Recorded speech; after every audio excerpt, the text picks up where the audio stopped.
Welcome to Coding in Data Science. I'm Barton Poulson, and what we're going to do in this series of videos is we're going to take a little look at the tools of data science. So I'm inviting you to know your tools, but probably even more important than that is to know their proper place. Now, I mention that because a lot of the times when people talk about data tools, they talk about it as though that were the same thing as data science, as though they were the same set. But I think if you look at it for just a second, that's not really the case.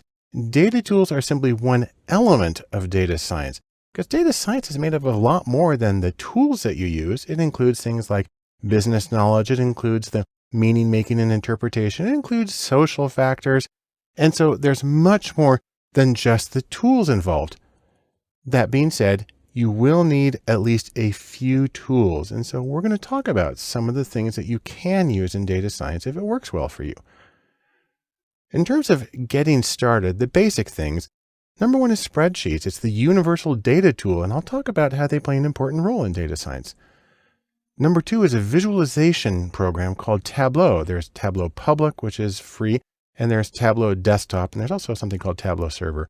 But Tableau is a fabulous program for data visualization, and I'm convinced for most people provides the great majority of what they need. And though, while it's not a tool, I do need to talk about the formats used in web data because you have to be able to navigate that when doing a lot of data science work. Then we can talk about some of the essential tools for data science. Those include the programming language R, which is specifically for data. There's the general purpose programming language Python, which has been well adapted to data. And there's the database language SQL, or SQL for structured query language. Then if you want to go beyond that, there are some other things that you can do. There are the general purpose programming languages C, C++, and Java, which are very frequently used to form the foundation of data science, and sort of high-level production code is going to rely on those as well. There's the command line interface language, Bash, which is very common as a very quick tool for manipulating data. And then there's the sort of wildcard, supercharged regular expressions, or Regex. We'll talk about all of these in separate courses. But as you consider all the tools that you can use, don't forget the 80-20 rule, also known as the Pareto principle. And the idea here is that you're going to get a lot of bang for your buck out of a small number of things. And I'm going to show you a little sample graph here. Imagine that you have 10 different tools, and we'll call them A through B. A does a lot for you, B does a little bit less, and it kind of tapers down to you've got a bunch of tools that do just a little bit of stuff that you need. Now, instead of looking at the individual effectiveness, look at the cumulative effectiveness. How much are you able to accomplish with a combination of tools? Well, the first one's right here at 60% where the tool started. Then you add on the 20% from B and it goes up, and then you add on C and D, and you add up little smaller pieces. And by the time you get to the end, you've got 100% of effectiveness from your 10 tools combined. The important thing about this is you only have to go to the second tool. That's 2 out of 10. So that's B, that's 20% of your tools. And in this made up example, you've got 80% of your output. So 80% of the output from 20% of the tools. That's a fictional example of the Pareto principle, but I find in real life it tends to work something approximately like that. And so you don't necessarily have to learn everything, and you don't have to learn how to do everything in everything. Instead, you want to focus on the tools that will be most productive, and specifically most productive for you. So in sum, let's say these 3 things. Number one, coding, or simply the ability to manipulate data with programs and computers. Coding is important, but data science is much greater than the collection of tools that's used in it. And then finally, as you're trying to decide what tools to use and what you need to learn and how to work, remember the 80-20 rule. You're going to get a lot of bang from a small set of tools. So focus on the things that are going to be most useful for you in conducting your own data science projects. As we begin our discussion of coding and data science, I actually want to begin with something that's not coding. I want to talk about applications, or programs that are already created that allow you to manipulate data. And we're going to begin with the most basic of these spreadsheets. We're going to do the rows and columns and cells of Excel. And the reason for this is you need spreadsheets. Now, you may be saying to yourself, no, not me. Because you know what? I'm fancy. I'm working in my big set of servers. I got fancy things going on. But you know what? You too, fancy people, you need spreadsheets as well. And there's a few reasons for this. Most importantly, spreadsheets can be the right tool for data science in a lot of circumstances. There are a few reasons for that. Number one, spreadsheets, they're everywhere. They're ubiquitous. They're installed on 1 billion machines around the world. And everybody uses them. They probably have more data sets in spreadsheets than anything else. And so it's a very common format. Importantly, it's probably your client's format.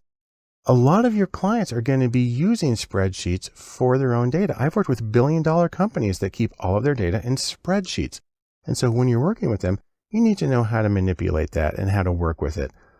Also, regardless of what you're doing, spreadsheets, or specifically CSV, comma-separated value files, are sort of the lingua franca, the universal interchange format for data transfer to allow you to take it from one program to another. And then, truthfully, in a lot of situations, they're really easy to use. And if you want a second opinion on this, let's take a look at this ranking that is a survey of data mining experts. It's the KD Nuggets data mining poll. And these are the tools they most use in their own work. And look at this. Lowly Excel is 5th on the list. And in fact, what's interesting about it, it's above Hadoop and Spark, two of the major big data fancy tools. And so Excel really does have a place of pride in a toolkit for a data analyst. Now, since we're going to sort of the low-tech end of things, let's talk about some of the things that you can do with a spreadsheet. Number one, they're really good for data browsing. You actually get to see all of the data in front of you, which isn't true if you're doing something like R or Python. They're really good for sorting data. Sort by this column, then this column, then this column. They're really good for rearranging columns and cells and moving things around. They're good for finding and replacing and seeing what happened so you know that it worked right. Some more uses. They're really good for formatting, especially conditional formatting. They're good for transposing data, switching the rows and the columns. They make that really easy.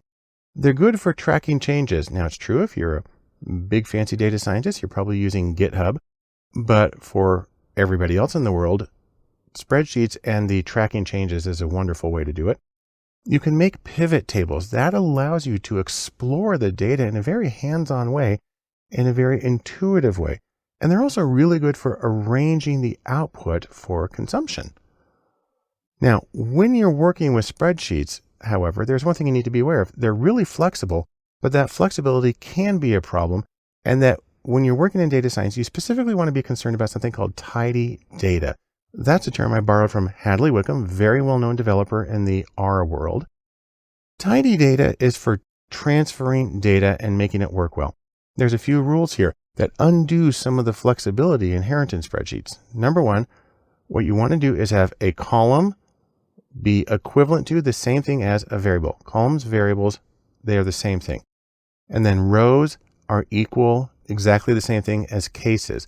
And that you have one sheet per file, and that you have one level of measurement, say individual, then organization, then state, per file.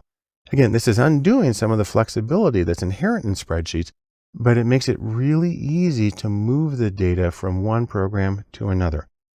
Let me show you how all this works. You can try this in Excel. If you've downloaded the files for this course, we simply want to open up this spreadsheet. Let me go to Excel and show you how it works. So when you open up the spreadsheet, what you get is totally fictional data here that I made up, but it's showing sales over time of several products at 2 locations, like if you're selling stuff at a baseball field. And this is the way spreadsheets often appear. We got blank rows and columns. We got stuff arranged in a way that makes it easy for the person to process it. And we got totals here and with formulas, putting them all together. And that's fine. That works well for the person who made it. And then that's for 1 month. And then we have another month right here. And then we have another month right here. And then we combine them all for the first quarter of 2014. We've got some headers here, and we've got some conditional formatting and changes. And if we come to the bottom, we've got a very busy line graphic that eventually loads. It's not a good graphic, by the way, but similar to what you will often find. So this is the stuff that, while it may be useful for the client's own personal use, you can't feed this into R or Python. It'll just choke and it won't know what to do with it. And so you need to go through a process of tidying up the data. And what this involves is undoing some of this stuff. So for instance, here's data that is almost tidy. Here we have a single column for the date, a single column for the day, a column for the site. So we have 2 locations, A and B. And then we have 6 columns for the 6 different things that are sold and how many were sold on each day. Now, in certain situations, you would want the data laid out exactly like this. If you're doing, for instance, a time series, you'll do something vaguely similar to this. But for true tidy stuff, we're going to collapse it even further. Let me come here to the tidy data. And now what I've done is I've created a new column that says, what is the item being sold? And so, by the way, what this means is that we've got a really long data set now. It's got over 1,000 rows. Come back up to the top here. But what that shows you is that now it's in a format that's really easy to import from one program to another. That makes it tidy, and you can remanipulate it however you want once you get to each of those. So let's sum up our little presentation here in a few lines. Number 1, no matter who you are, no matter what you're doing in data science, you need spreadsheets. And the reason for that is that spreadsheets are often the right tool for data science. Keep one thing in mind though, and that is, as you're moving back and forth from one language to another, tidy data or well-formatted data is going to be important for exporting data into your analytical programmer language of choice. As we move through coding and data science, and specifically the applications that can be used, there's one that stands out for me more than almost anything else, and that's Tableau and Tableau Public. Now, if you're not familiar with these are visualization programs. The idea here is that when you have data, the most important thing you can do is to first look and see what you have and work with it from there. And in fact, I'm convinced that for many organizations, Tableau might be all that they really need. It will give them the level of insight that they need to work constructively with data. So let's take a quick look by going to tableau.com. Now there are a few different versions of Tableau. Right here we have Tableau Desktop and Tableau Server, and these are the paid versions of Tableau. They actually cost a lot of money, unless you work for a nonprofit organization, in which case you can get them for free, which is a beautiful thing. What we're usually looking for, however, is not this paid version, but we're looking for something called Tableau Public. And if you come in here and go to Products, and we've got these 3 paid ones, come over here to Tableau Public. When we click on that, it brings us to this page. It's public.tableau.com. And this is the one that has what we want. It's a free version of Tableau with one major caveat. You don't save files locally to your computer, which is why I didn't give you a file to open. Instead, it saves them to the web in a public form. So if you're willing to trade privacy, you can get an immensely powerful application for data visualization. That's a catch for a lot of people, which is why people are willing to pay a lot of money for the desktop version. And again, if you work for a nonprofit, you can get the desktop version for free. But I'm going to show you how things work in Tableau Public. So that's something that you can work with personally. The first thing you want to do is you want to download it. And so you put in your email address, you download, it's going to know what you're on. It's a pretty big download. And once it's downloaded, you can install it and open up the application. And here I am in Tableau Public right here. This is the blank version. By the way, you also need to create an account with Tableau in order to save your stuff online and to see it. We'll show you what that looks like. But you're presented with a blank thing right here. And the first thing you need to do is you need to bring in some data. I'm going to bring in an Excel file. Now, if you've downloaded the files for the course, you'll see that there's this one right here, DSO322 Tableau Public .xlsx. It's a Excel file. And in fact, it's the one that I used in talking about spreadsheets in the first video in this course. I'm going to select that one and I'm going to open it. And a lot of programs don't like bringing in Excel because it's got all the worksheets and all the weirdness in it. This one works better with it. But what I'm going to do is I'm going to take the tidy data. By the way, you see that it put them in alphabetical order here. And I'm going to take tiny data. I'm just going to drag it over to let it know that it's the one that I want. And now what it does is it shows me a version of the data set along with things that you can do here. You can rename it. You can create bin groups. There's a lot of things that you can do here. I'm going to do something very, very quick with this particular one. Now I've got the data set right here. What I'm going to do now is I'm going to go to a worksheet. That's where you actually create stuff. I'll cancel that and go to worksheet 1. Okay. This is a drag and drop interface. And so what we're going to do is we're going to pull the bits and pieces of information we want to make graphics. There's immense flexibility here. I'm going to show you two very basic ones. I'm going to look at the sales of my fictional ballpark items. So I'm going to grab sales right here. And I'm going to put that as the field that we're going to measure. Okay, and you see it put it down right here. And this is our total sales. We're going to break it down by item and by time. So let me take item right here. And you can drag it over here, or I can put it right up here into rows. Those will be my rows, and that's how many we've sold total of each of the items. Fine, that's really easy. And then let's take date, and we'll put that here in columns to spread it across.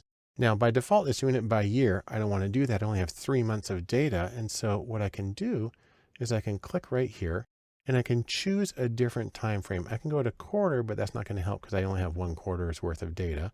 That's 3 months. I'm going to come down to week. Actually, let me go to day. If I do day, you see it gets enormously complicated, so that's no good. So I'm going to back up to week. And I've got a lot of numbers there, but what I want is a graph. And so to get that, I'm going to come over here and click on this and tell it that I want a graph. And so we're seeing the information, except it lost item. So I'm going to bring item and I'm going to put it back up into this graph to say this is a row for the data. And now I've got rows for sales by week for each of my items. That's great. I want to break it down one more by putting in the site, the place that it's sold. And so I'm going to grab that and I'm going to put it right over here. And now you see I've got it broken down by the item that is sold and the different sites. And I'm going to color the sites. And all I got to do that is I'm going to grab site and drag it onto color. Now I've got 2 different colors for my sites. And this makes it a lot easier to tell what's going on. And in fact, there's some other cool stuff you can do. One of the things I'm going to do is I can come over here to analytics and I can tell it, for instance, to put an average line through everything. So I'll just drag this over here and say, now we have the average for each line. That's good. And I can even do forecasting. Let me get a little bit of a forecast right here. I'll drag this on. And if you go over here, I can get this out of the way for a second. Now I have a forecast for the next few weeks. And that's a really convenient, quick and easy thing. And again, for some organizations, that might be all that they really need.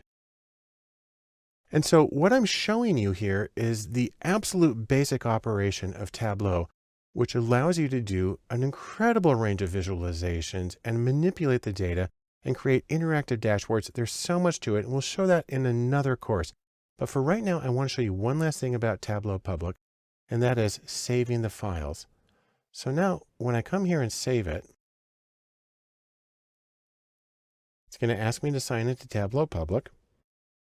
Now I sign in, and it asks me how I want to save this. Same name as the video. There we go, and I'm going to hit save.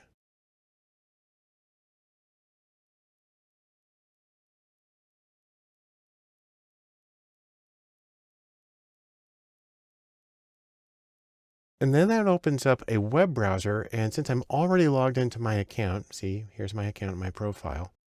Here's the page that I created. And it's got everything I need there. I'm going to edit just a few details. I'm going to say, for instance, I'm going to leave its name like that. I could put more of a description in there if I wanted. I can allow people to download the workbook and its data. I'm going to leave that there so you can download it if you need to. If I had more than one tab, I would do this thing that says show the different sheets as tabs. Hit save.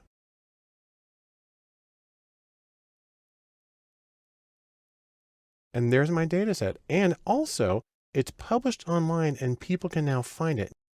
And so what you have here is an incredible tool for creating interactive visualizations. You can create them with drop-down menus and you can rearrange things and you can make an entire dashboard. It's a fabulous way of presenting information. And as I said before, I think that for some organizations, this may be as much as they need to get really good, useful information out of their data. And so I strongly recommend that you take some time to explore with Tableau, either the paid desktop version or the public version, and see what you can do to get some really compelling and insightful visualizations out of your work in data science. For many people, their first experience of coding in data science is with the application SPSS. Now, I think of SPSS, and the first thing that comes to my mind is sort of life in the ivory tower, though this looks more like, Harry Potter. But if you think about it, the package name SPSS comes from Statistical Package for the Social Sciences, although if you ask IBM about it now, they'll act like it doesn't stand for anything. But it has its background in social science research, which is generally academic, and truthfully, I'm a social psychologist, and that's where I first learned how to use SPSS. But let's take a quick look at their webpage, ibm.com/SPSS. If you type that in, that'll just be a alias. It'll take you to IBM's main webpage. Now, IBM didn't create SPSS, but they bought it around version 16, and it was very briefly known as PASW, Predictive Analytics Software. That only lasted briefly, and now it's back to SPSS, which is where it's been for a long time. SPSS is a desktop program. It's pretty big. It does a lot of things. It's very powerful. It's used in a lot of academic research. It's also used in a lot of business consulting, management, and even some medical research. And the thing about SPSS is it looks like a spreadsheet, but it has drop-down menus to make your life a little bit easier compared to some of the programming languages that you can use. Now, you can get a free temporary version. If you're a student, you can get a cheap version. Otherwise, SPSS costs a lot of money. But if you have it one way or the other, when you open it up, this is what it's going to look like. I'm showing SPSS version 22. Now, it's currently on 24. And the thing about SPSS versioning is in any other software package, these would be point updates. So I sort of feel like we should be on 17.3 as opposed to 22 or 24, because the variations are so small that anything you learn from the earlier ones is going to work in the later ones. And there's a lot of backwards and forwards compatibility. So I'd almost say that this one, the version you have, practically doesn't matter. You get this little welcome splash screen, and if you don't want to see it anymore, you can get rid of it. I'm just going to hit cancel here. And this is our main interface. Looks a lot like a spreadsheet. The difference is you have a separate pane for looking at variable information, and then you have separate windows for output, and then an optional one for something called syntax. But let me show you how this works by first opening up a data set. SPSS has a lot of sample data sets in them, but they're not easy to get to, and they're really well hidden. On my Mac, for instance, let me go to where they are. In my Mac, I go to the Finder. I have to go Mac to Applications, to the folder IBM, to SPSS, to Statistics, to 22, the version number, to Samples. Then I have to say I want the ones that are in English. And then it brings them up. The .sav files are the actual data files. There are different kinds in here. So .sps is a different kind of file. And then we have a different one about planning analyses. So there are versions of it. I'm going to open up a file here called marketvalues.sav. It's a small data set in SPSS format. And if you don't have that, you can open up something else. It really doesn't matter for now. By the way, in case you haven't noticed, SPSS tends to be really, really slow when it opens. It also, despite being at version 24, tends to be kind of buggy and crashes. And so when you work with SPSS, you want to get in the habit of saving your work constantly. and also being patient when it's time to open the program. So here's a data set that just shows addresses and house values and square feet for some information. I don't even know if this is real information. It looks artificial to me. But SPSS lets you do point and click analyses, which is unusual for a lot of things. So I'm going to come up here and I'm going to say, for instance, make a graph. I'm actually going to use what's called a legacy dialog to get a histogram of house prices. So I simply click values, put that right there, and I'll put a normal curve on top of it and hit OK. And then it's going to open up a new window, and it opened up a microscopic version of it here. So I'm going to make that bigger. This is the output window. And so this is a separate window, and it has a navigation pane here on the side. It tells me where the data came from, and it saves the command here. And then, there's my default histogram. And so we see most of the houses were right around $125,000, and then they went up to at least 400,000. I have a mean of 256,000, a standard deviation of about 80,000, and there's 94 houses in the data set. Fine, that's great. The other thing I can do is if I want to do some analyses, let me go back to the data just for a moment.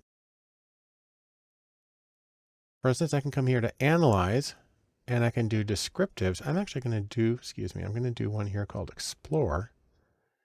And I'll take the purchase price and I'll put it right here. And I'm going to get a whole bunch of stuff just by default. I'm going to hit OK. And it goes back to the output window. Once again, made it tiny.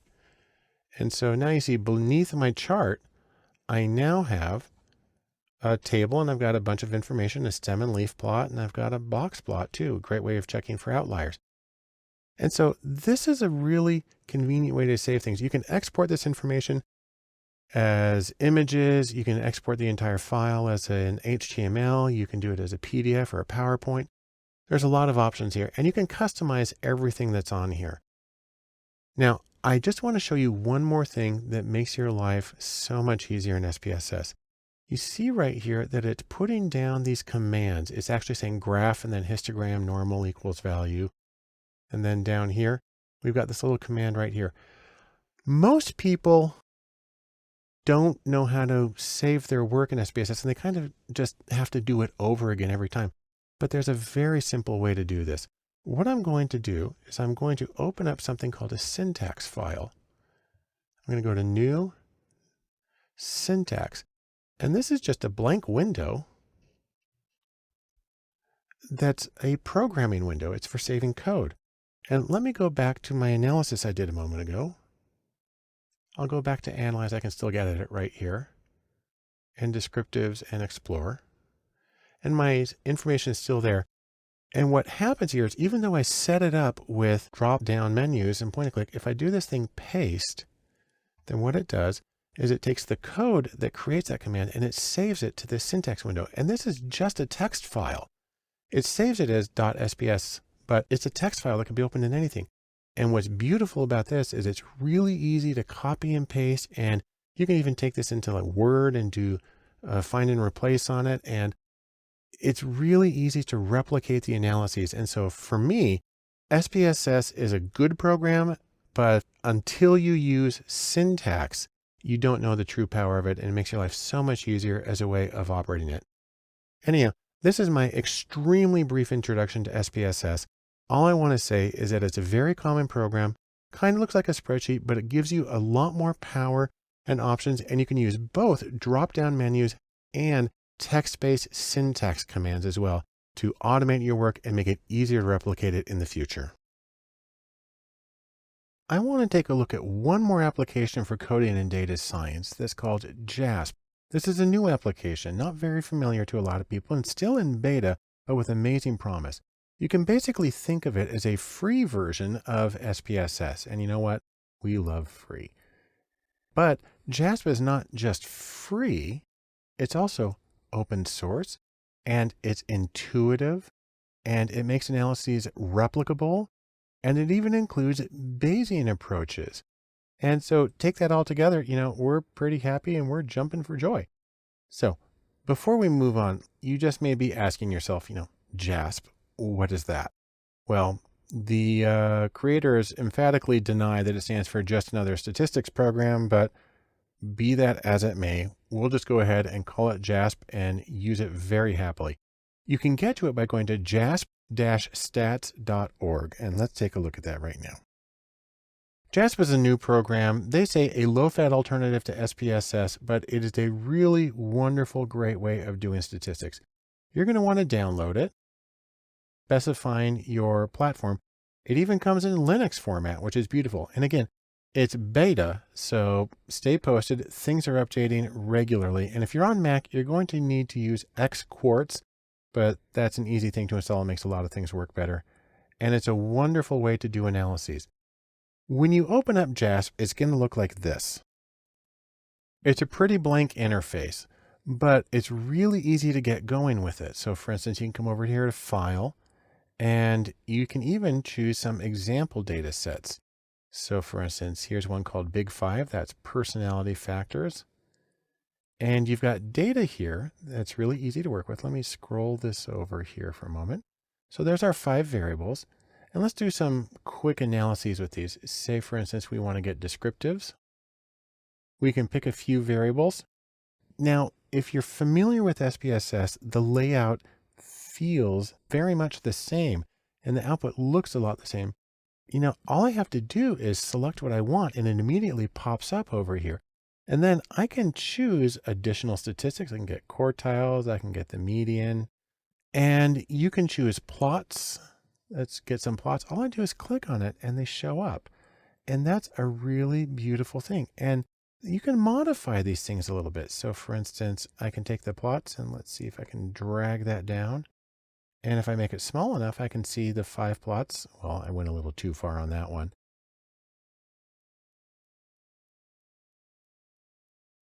Anyhow, you can do a lot of things here, and I can hide this. I can collapse that. And I can go on and do other analyses. Now, what's really neat, though, is when you navigate away from it. So I just clicked in the blank area of the results pane. We're back to the data here. But if I click on one of these tables, like this one right here, it immediately brings up the commands that produced it. And I can just modify it some more if I want. Say I want skewness and kurtosis. Boom, they're in there. It's an amazing thing. And then I can come back out here. I can click away from that. And I can come down to the plots, expand those, and if I click on that, it brings up the commands that made them. It's an amazingly easy and intuitive way to do things. Now, there's another really nice thing about JASP, and that is that you can share the information online really well through a program called osf.io. That stands for the Open Science Foundation. That's its web address, osf.io. So let's take a quick look at what that's like. Here's the Open Science Framework website, and it's a wonderful service. It's free, and it's designed to support open, transparent, accessible, accountable, collaborative research. And I really can't say enough nice things about it. What's neat about this is once you sign up for OSF, you can create your own area, and I've got one of my own. I'll go to that right now. So for instance, here's the Data Lab page in Open Science Framework. And what I've done is I created a version of this JASP analysis, and I've saved it here. In fact, let's open up my JASP analysis in JASP, and then I'll show you what it looks like in OSF. So let's first go back to JASP. And when we're here, we can come over to File and click Computer. And I just saved this file to the desktop. Click on Desktop. And you should have been able to download this with all the other files, DSO324JASP. I'm going to double click on that to open it. And now it's going to open up a new window. And you see I was working with the same data set, but I did a lot more analyses. I've got these graphs. I have correlation scatter plots. Come down here, I did a linear regression. And we just click on that and you can see the commands that produced it as well as the options. Didn't do anything special for that, but I did do some confidence intervals and specified that. And it's really a great way to work with all of this. I'll click back in an empty area and you can see the commands go away. And so I've got my output here in JASP. When I saved it though, I had the option of saving it to OSF. In fact, if you go to this web page, osf.io/3t2jg, you'll actually be able to go to a page where you can see and download the analysis that I conducted. Let's take a look. This is that page. There's the address I just barely gave you. And what you see here is the same analysis that I conducted. It's all right here. So if you're collaborating with people, or if you want to show things to people, this is a wonderful way to do it. Everything's right there. Now this is a static image, but up at the top, people have the option of downloading the original file and working with it on their own. So in case you can't tell, I'm really enthusiastic about JASP and about its potential. Still in beta, still growing rapidly. I see it really as an open source, free and collaborative replacement to SPSS. And I think it's going to make data science work so much easier for so many people. I strongly recommend you give JASP a close look. Let's finish up our discussion of coding and data science, the applications part of it, by just briefly looking at some other software choices. And I'll have to admit, it gets kind of overwhelming because there are just so many choices. Now, this is in addition to the spreadsheets and Tableau and SPSS and JASP that we've already talked about. I mean, there's so much more than that. I'm going to give you a range of things that I'm aware of, and I'm sure I've left out some important ones or things that other people like really well. But these are some common choices and some less common but interesting ones. Number one, in terms of things that I did not mention, is SAS. SAS is an extremely common analytical program, very powerful, used for a lot of things. It's actually the first program that I learned. And on the other hand, it can be kind of hard to use and it can be expensive. But there's a couple of interesting alternatives. SAS also has something called the SAS University Edition. If you're a student, this is free and it's slightly, reduced in what it does.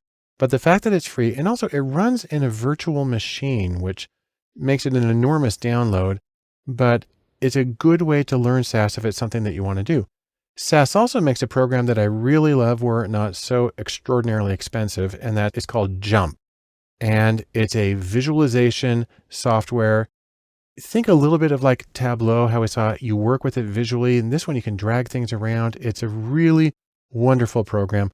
I personally find it prohibitively expensive. Another very common choice among working analysts is Stata, and some people use Minitab. Now for mathematical people, there's MATLAB, and then of course there's Mathematica itself, but that's really more a language than a program. On the other hand, Wolfram, who makes Mathematica, is also the people who give us Wolfram Alpha. Most people don't think of this as a stats application because you can run it on your iPhone. But Wolfram Alpha is in fact incredibly capable. And especially if you pay for the pro account, you can do amazing things in this, including analyses, regression models, visualizations. And so it's worth taking a little closer look at that also, because it actually provides a lot of the data that you need. So Wolfram Alpha is an interesting one. Now, several applications that are more specifically geared towards data mining. So you don't want to do your regular, little t-tests and stuff on these, but there's RapidMiner and there's KNIME and Orange. And those are all really nice to use because they are control languages where you drag nodes onto a screen and you connect them with lines and you can see how things run through. All three of them are free or have free versions, and all three of them work in pretty similar manners. There's also BigML, which is for machine learning. And this is unusual because it's browser based. It runs on their servers. There's a free version, although you can't download a whole lot. It doesn't cost a lot to use BigML, and actually is a very friendly, very accessible program. Then in terms of programs you can actually install for free on your own computer, there's one called SOFA Statistics. That means Statistics Open for All. Kind of a cheesy title, but it's a good program. And then one with a web page straight out of 1990 is PAST3. This is paleontological software. On the other hand, does do very general stuff. It runs on many platforms and it's a really powerful thing, and it's free, but it is relatively unknown. And then speaking of relatively unknown, one that's near and dear to my heart is a web application called StatCrunch. It costs, but it costs like $6 or $12 a year. It's really cheap, and it's very good, especially for basic statistics and for learning. I used it in some of the classes that I was teaching. And then if you're deeply wedded to Excel and you just can't stand to leave that environment, you can purchase add-ins like Excel Stat, which give you a lot of statistical functions within the Excel environment itself. That's a lot of choices. And the most important thing here is don't get overwhelmed. There's a lot of choices, but you don't even have to try all of them. Really, the important question is what works best for you and the projects that you're working on. There's a few things you might want to consider in that regard. First off is functionality. Does it actually do what you want, or does it even run on your machine? You don't need everything that a program can do. I mean, think about all the stuff that Excel can do. People probably use 5% of what is available. Then there's also ease of use. Some of these programs are a lot easier to use than the others. And I personally find that the ones that are easy to use, I like them. And so you might say, no, I need to program because I need to do custom stuff, but I'm willing to bet that 95% of what people do does not require anything custom. Also, the existence of a community. Constantly when you're working, you come across problems, don't know how to solve it, and being able to simply get online and do a search for an answer and have enough of a community that there are people there who have put answers up and discuss these things. Those are wonderful. Some of these programs have very substantial communities. Some of them it's practically non-existent, and you get to decide how important that is to you. And then finally, of course, there's the issue of cost. Many of these programs I mentioned are free. Some of them are very cheap. Some of them run on sort of a freemium model, and some of them are outrageously expensive. So you don't buy them unless somebody else is paying for it. So these are some of the things that you want to keep in mind when you're trying to look at various programs. Also, let's mention this. Don't forget the 80-20 rule. You're going to be able to do most of the stuff that you need to do with only a small number of tools. 1 or 2, maybe 3 will probably be all that you ever need. So you don't need to explore the range of every possible tool. Find something that does what you need, find something you're comfortable with, and really try to extract as much value as you can out of that. So in sum, in our discussion of available applications for coding and data science, first, remember, applications are tools. They don't drive you, you use them. And that your goals are what drive the choice of your applications and the way that you do it. And the single most important thing is to remember what works for you may work well for somebody else. If you're not comfortable with it, if it's not the questions you address, then it's more important to think about what works for you and the projects that you're working on as you make your own choices for tools for working in data science. When you're coding in data science, one of the most important things you can do is be able to work with web data. And if you work with web data, you're going to be working with HTML. Now, in case you're not familiar with it, HTML is what makes the World Wide Web go round. What it stands for is Hypertext Markup Language. And if you've never dealt with web pages before, here's a little secret. Web pages are just text. It's just a text document, but it uses tags to define the structure of the document, and a web browser knows what those tags are and it displays them in the right way. So for instance, some of the tags, they look like this. They're in angle brackets, and you have angle bracket and then a beginning tag, so body. Then you have the body, the main part of your text, and then you have in angle brackets and a backslash body to let the computer know that you're done with that part. You also have P and backslash P for paragraphs. H1 is for header 1, and you put it in between that text. TD is for table data, or the cell in a table, and you mark it off that way. If you want to see what it looks like, just go to this document, DSO331 HTML.text. I'm going to go to that one right now. Now, depending on what text editor you open this up, it may actually give you the web preview. I've opened it up in TextMate, and so it actually is showing the text the way I typed it. I typed this manually, I just typed it all in there, and I have HTML to say what a document is. I have an empty header, but that sort of needs to be there. This I say what the body is, and then I have some text. LI is for list items. I have headers. This is for a link to a web page. Then I have a small table. And if you want to see what this looks like when it's actually displayed as a web page, we'll just go up here to Window and Show Web Preview. This is the same document, but now it's in a browser. And that's how you make a web page. Now, I know this is very fundamental stuff, but the reason this is important is because if you're going to be extracting data from the web, you have to understand how that information is encoded in the web and is going to be in HTML most of the time for a regular web page. Now, I will mention something that there's another thing called CSS, and web pages use CSS to define the appearance of a document. HTML is theoretically there to give the content, and CSS gives the appearance, and that stands for Cascading Style Sheets. I'm not going to worry about that right now because we're really interested in the content. And now you have the key to being able to read web pages and pull data from web pages for your data science projects. So in sum, first, the web runs on HTML. That's what makes the web pages that are there. HTML defines the page structure and the content that's in the page. And you need to learn how to navigate the tags and the structure in order to get data from the web pages for your data science projects. The next step in coding in data science when you're working with web data is to understand a little bit about XML. I like to think of this as the part of web data that follows the imperative, data define thyself. XML stands for Extensible Markup Language.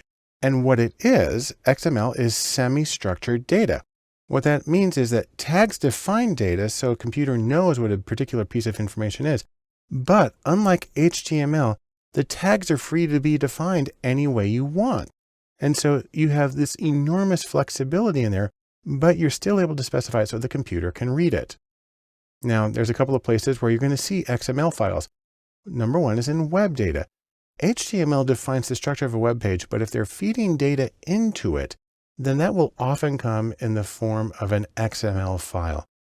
Interestingly, Microsoft Office files, if you have docx or XLSX, X part at the end stands for a version of XML that's used to create these documents. If you use iTunes, the library information that has all of your artists and your genres and your ratings and stuff, that's all stored in an XML file. And then finally, data files that often go with particular programs can be saved as XML as a way of representing the structure of the data to the program. And for XML, tags use opening and closing angle brackets just like HTML did. Again, the major difference is that you're free to define the tags however you want. So for instance, thinking about iTunes, you can define a tag that's genre, and you have the angle brackets and genre to begin that information. And then you have the angle brackets with the backslash to let it know you're done with that piece of information. Or you can do it for composer, or you can do it for rating, or you can do it for comments. And you can create any tags you want, and you put the information in between those two things. Now, let's take an example of how this works. I'm going to show you a quick data set that comes from the web. It's at airgast.com and API. This is a website that stores information about automobile Formula One racing. Let's go to this web page and take a quick look at what it's like. So here we are at airgast.com, and it's the API for Formula One. And what I'm bringing up is the results of the 1957 season in Formula One racing. And here you can see who the competitors were in each race and how they finished and so on. So this is a data set that's being displayed in a web page. If you want to see what it looks like in XML, all you have to do is type XML onto the end of this .xml. I've done that already, so I'm just going to go to that one. You see, it's only this little bit that I've added .xml. Now it looks exactly the same because the web page is structuring XML data by default. But if you want to see what it looks like in its raw format, just do an option click on the web page and go to View Page Source. At least that's how it works in Chrome. And this is the structured XML page. And you can see we've got tags here. It says race name, circuit name, location. And obviously these are not standard HTML tags. They're defined for the purposes of this particular data set. But we begin with one, we have circuit name right there, and then we close it using the backslash right there. And so this is structured data. The computer knows how to read it, which is this is how it displays it by default. And so it's a really good way of displaying data, and it's a good way to know how to pull data from the web. You can actually use what's called an API, an application programming interface, to access this XML data, and it pulls it in along with its structure, which makes working with it really easy. What's even more interesting is how easy it is to take XML data and convert it between different formats because it's structured and the computer knows what you're dealing with. So for example 1, it's really easy to convert XML to CSV or comma separated value files. That's the spreadsheet format because it knows exactly what the headings are and what piece of information goes in each column. Example 2, it's really easy to convert HTML documents to XML because you can think of HTML with its restricted set of tags as sort of a subset of the much freer XML. And 3, you can convert CSV or your spreadsheet comma separated value to XML and vice versa. You can bounce them all back and forth because the structure is made clear to the programs that you're working with. So in sum, here's what we can say. Number 1, XML is semi-structured data. What that means is it has tags to tell the computer what the piece of information is, but you can make the tags whatever you want them to be. And XML is very common for web data, and it's really easy to translate the formats XML, HTML, CSV, so on and so forth. It's really easy to translate them back and forth, which gives you a lot of flexibility in manipulating data so you can get into the format you need for your own analysis. The last thing I want to mention about coding and data science and web data is something called JSON. And I like to think of it as a version of smaller is better.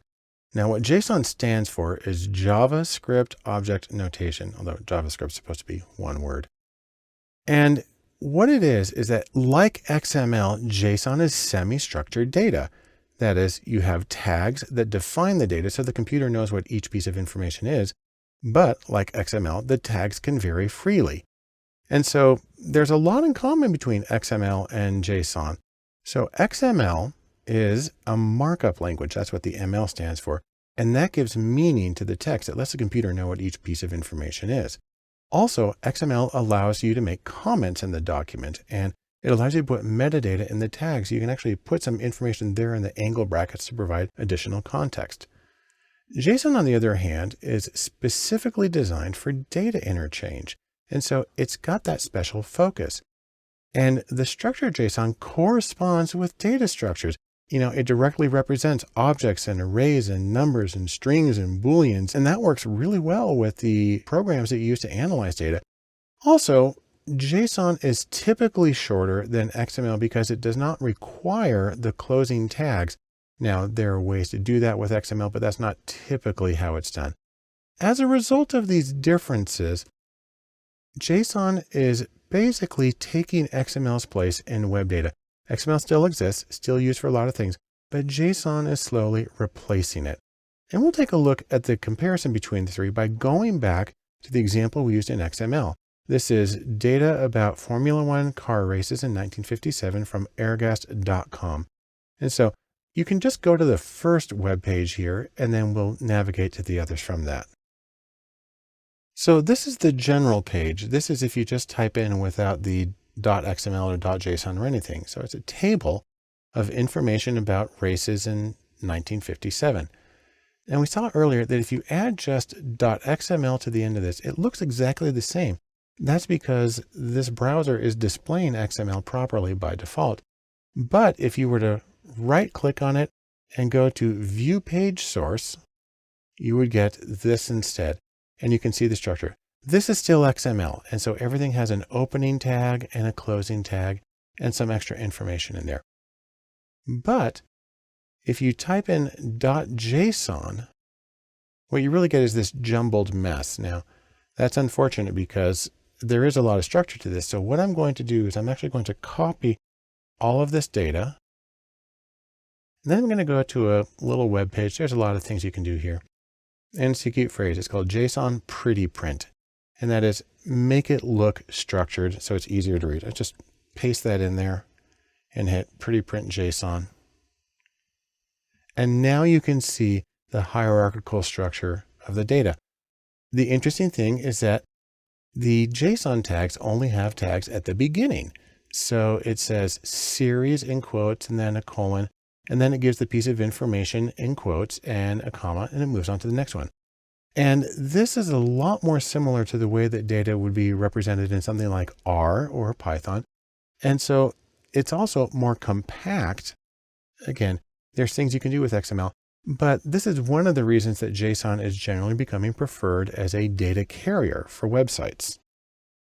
And as you might have guessed, it's really easy to convert between the formats. It's easy to convert between XML, JSON, CSV, etc. And so you can get a web page where you just paste one version in and you get the other version out. There are some differences, but for the vast majority of situations, they're just kind of interchangeable. So in sum, what do we get from this?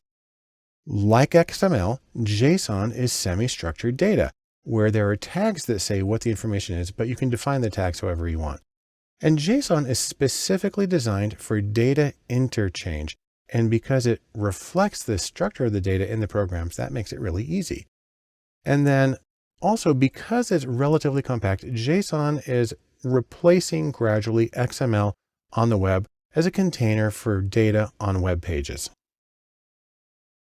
If we're going to talk about coding and data science and the languages that are used, then first and foremost is R. The reason for that is, according to many standards, R is the language of data and data science. For example, take a look at this chart. This is a ranking based on a survey of data mining experts of the software that they use in doing their work. And R is right there at the top. R is first.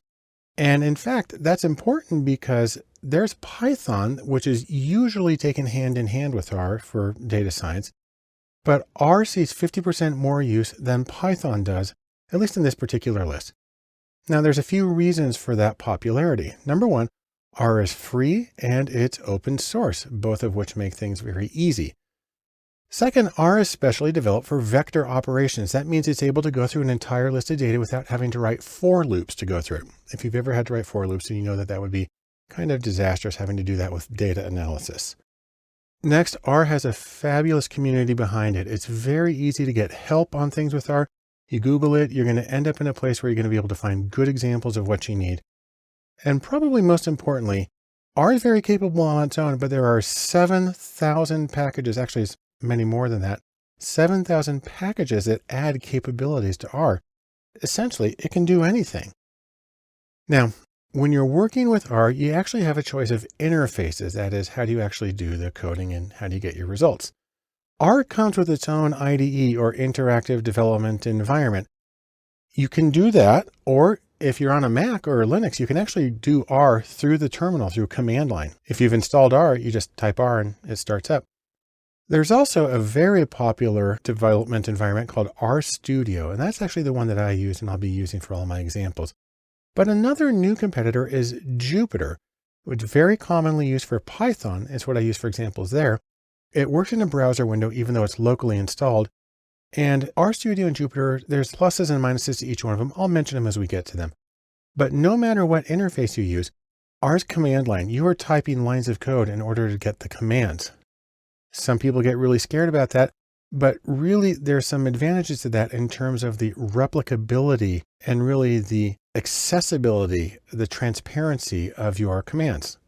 So for instance, here's a short example of some commands in R. You can enter them into what's called the console, and that's just like one line at a time. That's called an interactive way. Or you can save scripts and run bits and pieces of them selectively. That makes your life a lot easier. No matter how you do it, if you're familiar with programming in other languages, then you're going to find that R is a little weird. It has an idiosyncratic model. It makes sense once you get used to it, but it is a different approach. And so it does take some adaptation if you're accustomed to programming in other languages. Now, once you do your programming and get your output, what you're going to get is graphs in a separate window. You're going to get text and numbers, numerical output in the console. And no matter what you get, you can save the output to files. So that makes it portable. You can do it in other environments. But most importantly, I like to think of this. Here's our box of chocolates where you never know what you're going to get. The beauty of R is in the packages that are available to expand its capabilities. Now, there are two sources of packages for R. One goes by the name of CRAN, and that stands for the Comprehensive R Archive Network. And that's at cran.rstudio.com. And what that does is it takes these 7,000 or so different packages that are available, and it organizes them in topics that they call task views. And for each one, if they've done their homework, you have data sets that come along with that package. You have a manual in PDF format, and you can even have vignettes where they run through examples of how to do it. Another interface is called Crantastic, and the exclamation point is part of the title. That's at crantastic.org. And what this is an alternative interface that links to CRAN. So if you find something like in Crantastic and you click on the link, it's going to open in CRAN. But the nice thing about Crantastic is it shows the popularity of packages, and it also shows how recently they were updated. And that can be a nice way of knowing that you're getting sort of the latest and greatest. Now, from this very abstract presentation, we can say a few things about R. Number one, according to many, R is the language of data science. And it's a command line interface. You're typing lines of code. So that gives it both a strength and it's a challenge for some people. But the beautiful thing is the thousands and thousands of packages of additional code and capability that are available for R that make it possible to do nearly anything in this statistical programming language.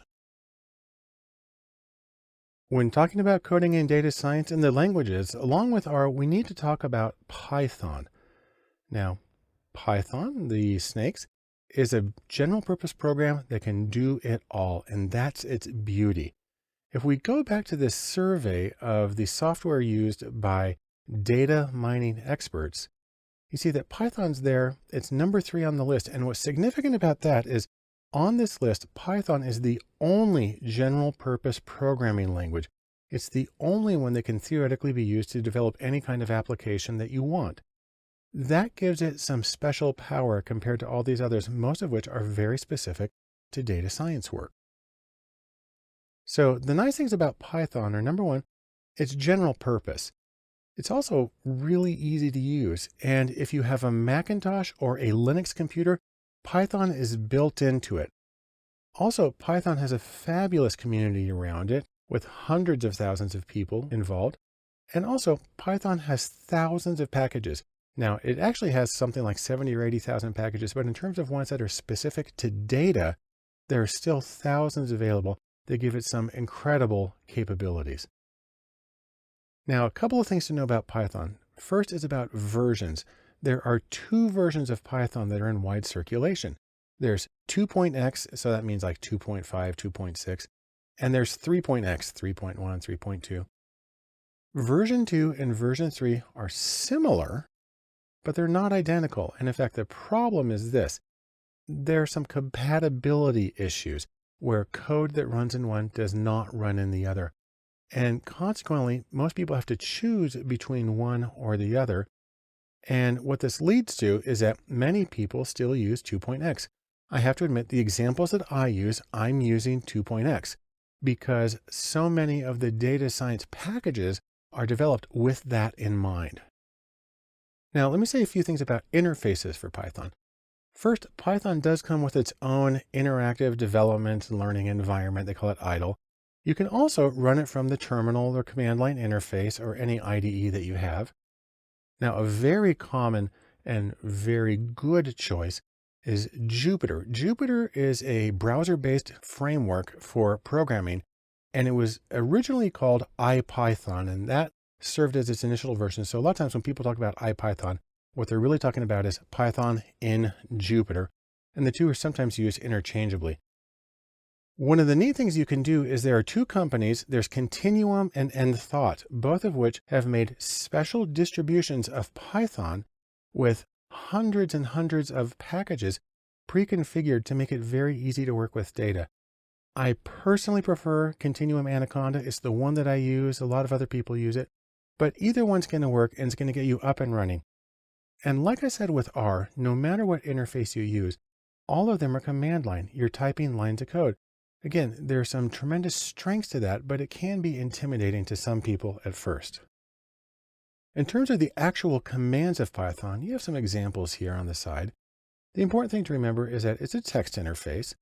On the other hand, Python is familiar to millions of coders because it's very often a first programming language that people learn to do general purpose programming. And there are a lot of very simple adaptations for data that make it very powerful for data science work. So let me say something else again.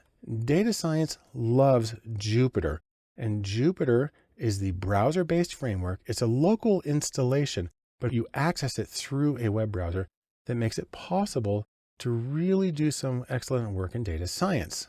There's a few reasons for this. When you're working in Jupyter, you get text output, and you can use what's called Markdown as a way of formatting documents. You can get inline graphics where the graphics just show up directly beneath the code that you did it. Also, it's really easy to organize and present and to share analyses that are done in Jupyter, which makes it a strong contender for your choices in how you do data science programming. Another one of the beautiful things about Python, like R, is that there are thousands of packages available. In Python, there's one main repository. It goes by the name PyPy, which is for the Python Package Index. Right here, it says there's over 80,000 packages, and 7,000 or 8,000 of those are for data-specific purposes. Now, some of the packages that you'll get to be very familiar with are NumPy and SciPy, which are for scientific computing in general. Matplotlib and a development of it called Seaborn are for data visualization and graphics. Pandas is the main package for doing statistical analysis. And for machine learning, almost nothing beats scikit-learn. And when I go through hands-on examples in Python, I will be using all of these as a way of demonstrating the power of the program for working with data. So, in sum, we can say a few things. Number one, Python is a very popular program, familiar to millions of people, and that makes it a good choice. Second, of all the languages we use for data science on a frequent basis, this is the only one that's general purpose, which means it can be used for a lot of things other than processing data. And it gets its power, like R does, from having thousands of contributed packages, which greatly expand its capabilities, especially in terms of doing data science work. A choice for coding in data science, one of the languages that may not come immediately to mind when they think data science, is SQL or SQL. And SQL is the language of databases. And we think, why do we want to work in SQL? Well, to paraphrase the famous bank robber Willie Sutton, who apparently explained why he robbed banks and said, because that's where the money is. The reason we would work with SQL in data science is because that's where the data is. And so let's take another look at our ranking of software among data mining professionals. And there's SQL. It's third on the list. And also of this list, it's the first database tool. Other tools in there, for instance, get much fancier and they're much newer and shinier, but SQL's been around for a while and is very, very capable. Now there's a few things to know about SQL. By the way, you'll notice I'm saying SQL, even though that stands for something. It stands for Structured Query Language. SQL is a language. It's not an application. There's not a program SQL. It's a language that can be used in different applications. Primarily, SQL is designed for what are called relational databases. And those are special ways of storing structured data that you can pull in, you can put things together, you can join them in special ways, you can get some summary statistics. And then what you usually do is you then export that data into your analytical application of choice. So the big word here is RDBMS, and that stands for Relational Database Management System. And that's where you will usually see SQL as a query language being used. In terms of relational database management systems, there are a few very common choices. In the industrial world where people have some money to spend, there's Oracle database is a very common one, and Microsoft SQL or SQL Server. In the open source world, two very common choices are MySQL. Even though we generally say SQL, when it's here, you generally say MySQL. And then another one is PostgreSQL. These are both open source free versions of the language. They're sort of dialects of each that make it possible for you to be working with databases and get your data out.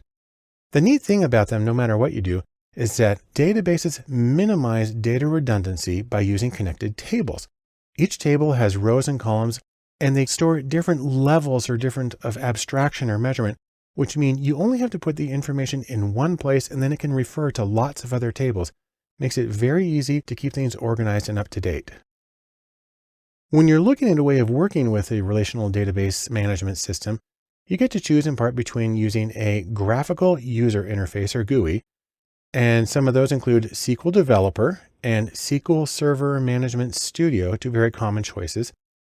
And there are a lot of other ones like Toad and some other choices that are graphical interfaces for working with these databases. And there are also text-based interfaces. So really any command line interface and any interactive development environment or programming tool is going to be able to do that. Now you can think of yourself being on the command deck of your ship and learn a few basic commands that are very important for working with SQL. There are just a handful of commands that can get you most of where you need to go. There is the select command where you're choosing the cases that you want to include. From says which tables are you going to be extracting them from. Where is a way of specifying conditions, and then order by, obviously, is just a way of putting it all together. This works because usually when you're in a SQL database, you're just pulling out the information. You want to select it, you want to organize it, and then what you're going to do is you're going to send the data to your program of choice for further analysis, like R or Python or whatever. So in sum, here's what we can say about SQL. Number one, as a language, it's generally associated with relational databases, which are very efficient and well-structured ways of storing data. Just a handful of basic commands can be extremely useful when working with databases. You don't have to be a super ninja expert.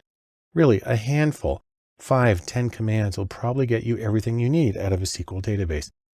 And then once you get the data organized, it's typically exported to some other program for analysis. When you talk about coding in any field, one of the languages or one of the groups of languages that come up most often are C, C++, and Java. Now, these are extremely powerful applications and very frequently used for sort of professional production level coding. In data science, the place where you're going to see these languages most often is in the bedrock, the absolute fundamental layer that makes the rest of data science possible. So for instance, C and C++. C is from the 60s, C++ is from the 80s, and they have extraordinarily wide usage. And their major advantage is that they're really, really fast. In fact, C is usually used as the benchmark for how fast is a language. They're also very, very stable, which makes them really well suited to production level code and, for instance, server use.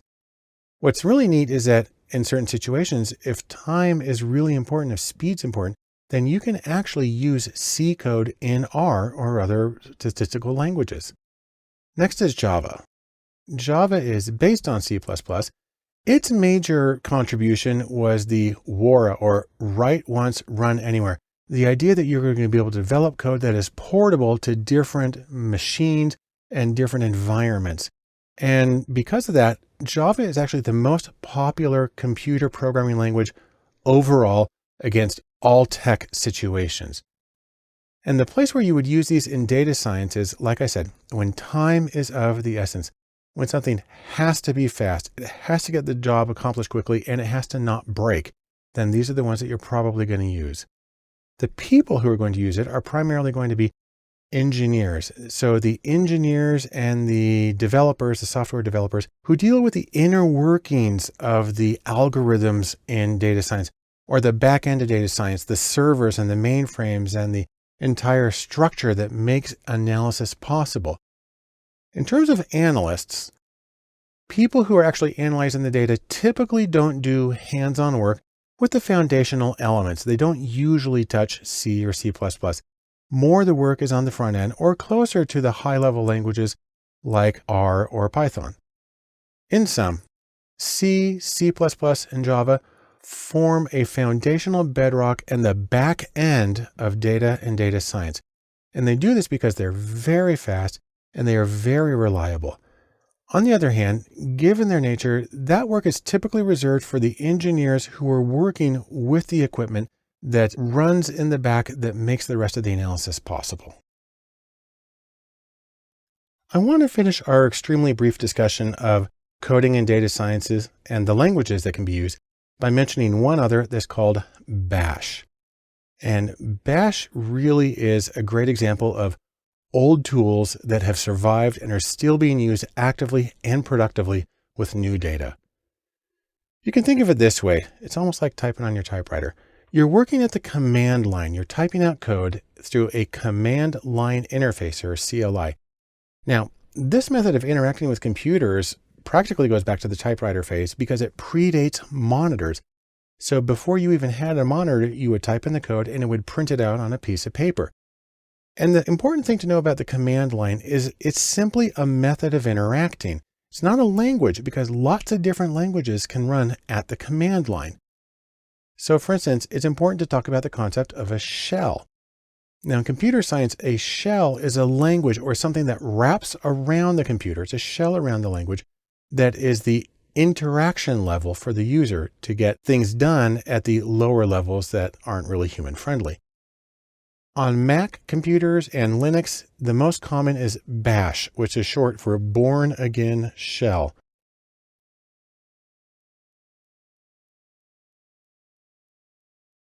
On Windows computers, the most common version is PowerShell.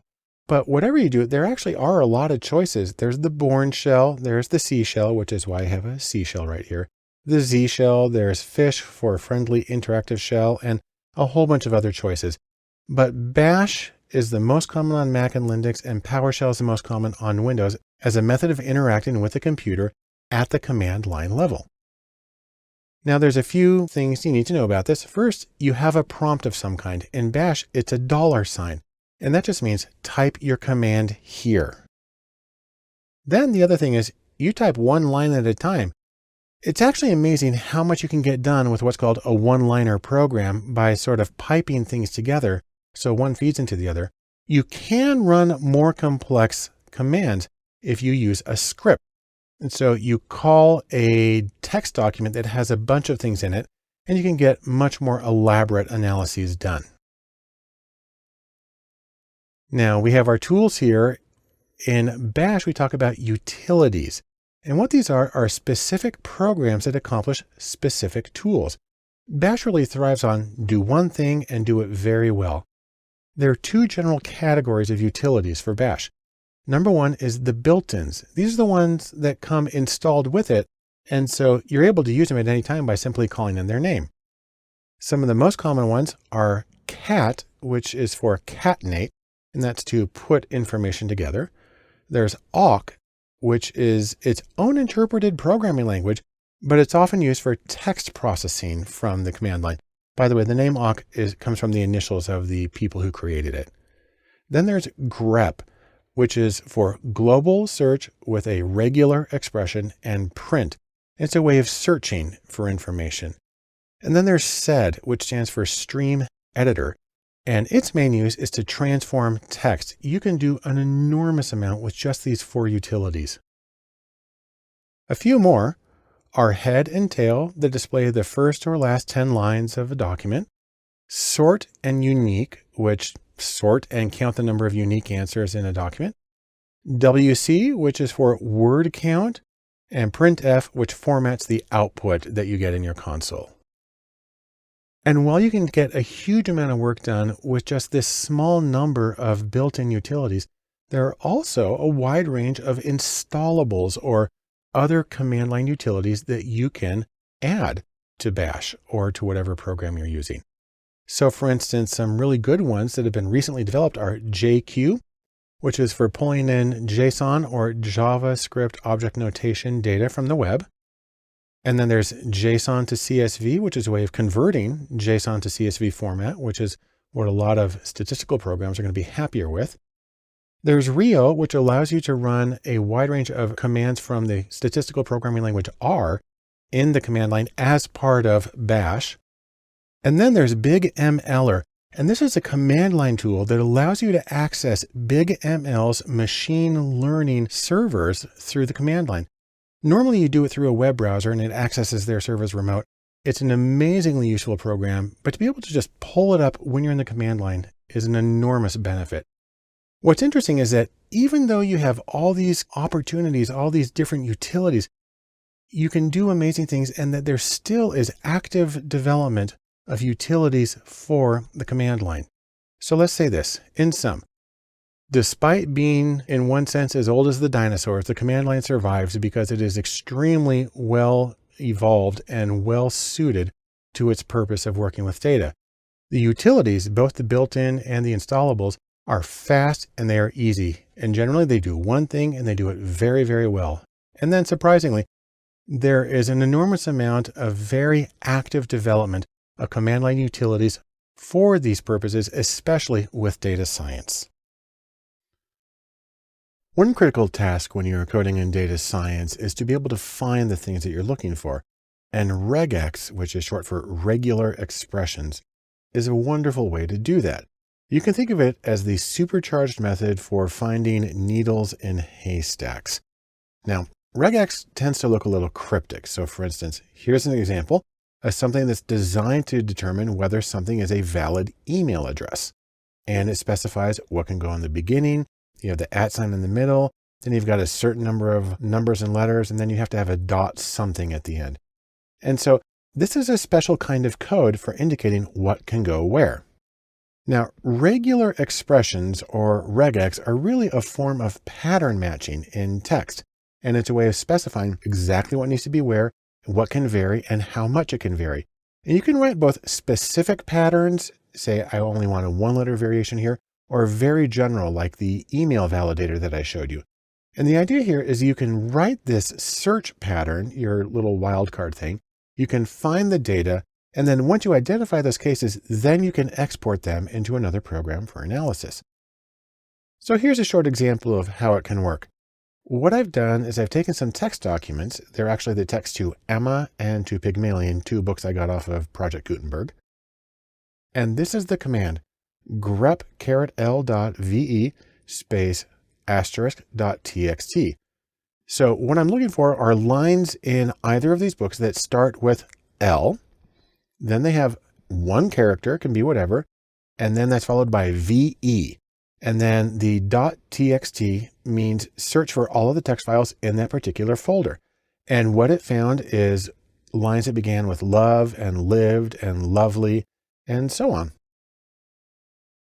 Now, in terms of the actual nuts and bolts of regular expressions, there are some certain elements. There are literals, and those are things that mean exactly what they are. You type the letter L, you're looking for the letter L. There are also meta characters, which specify, for instance, things needs to go here. They're characters, but they actually really code that give representations. There are also escape sequences, which are something that you use to say, well, normally this character is used as a variable, but I actually want to really look for a period as opposed to a placeholder. Then you have the entire search expression that you create, and then you have the target string, the thing that it's searching through. So let me give a few very short examples. This is the caret. It's sometimes called a hat, or in French, a circonflexe. And what that means is you're looking for something that's at the beginning of the text that you're searching. So for example, you can have caret and capital M.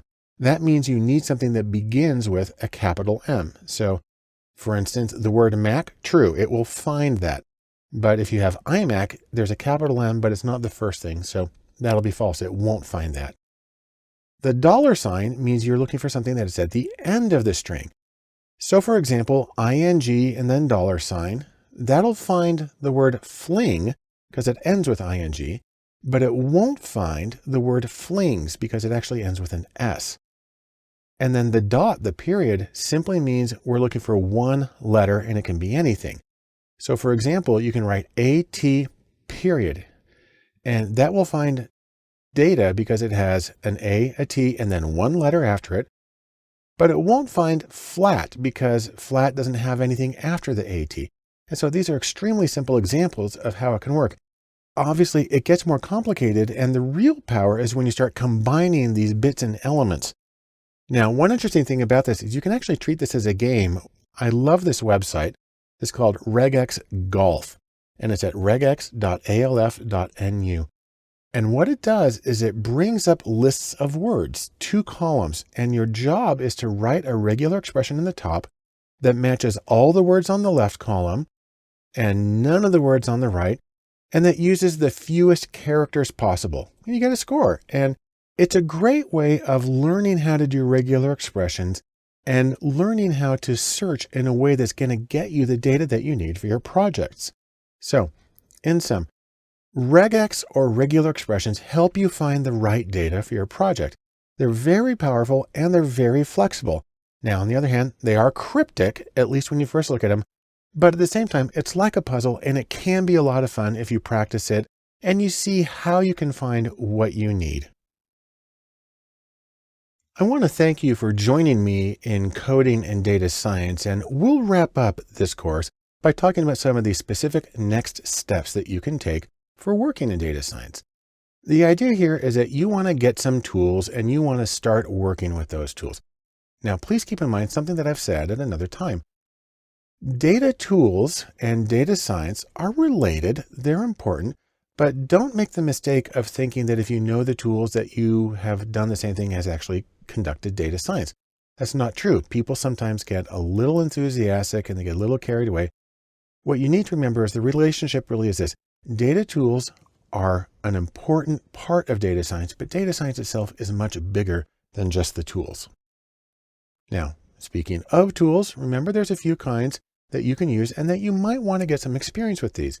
Number one, in terms of apps or just specific built applications, Excel and Tableau are really fundamental for both getting the data from clients or doing some basic data browsing. And Tableau is really wonderful for interactive data visualization. I strongly recommend that you get very comfortable with both of those. In terms of code, it's a good idea to learn either R or Python, or ideally to learn both because you can use them hand in hand. In terms of utilities, it's a great idea to learn how to work with Bash, the command line utility, and to use regular expressions or regex. You can actually use those in lots and lots of programs, regular expressions. And so they can have a very wide application. And then finally, data science requires some kind of domain expertise. You're going to need some sort of field experience or intimate understanding of a particular domain and the challenges that come up and what constitutes workable answers and the kind of data that's available. Now, as you go through all of this, you don't need to build this monstrous list of things. Remember, you don't need everything. You don't need every tool. You don't need every function. You don't need every approach. Instead, remember, get what's best for your needs and for your style. But no matter what you do, remember, tools are tools. They're a means to an end.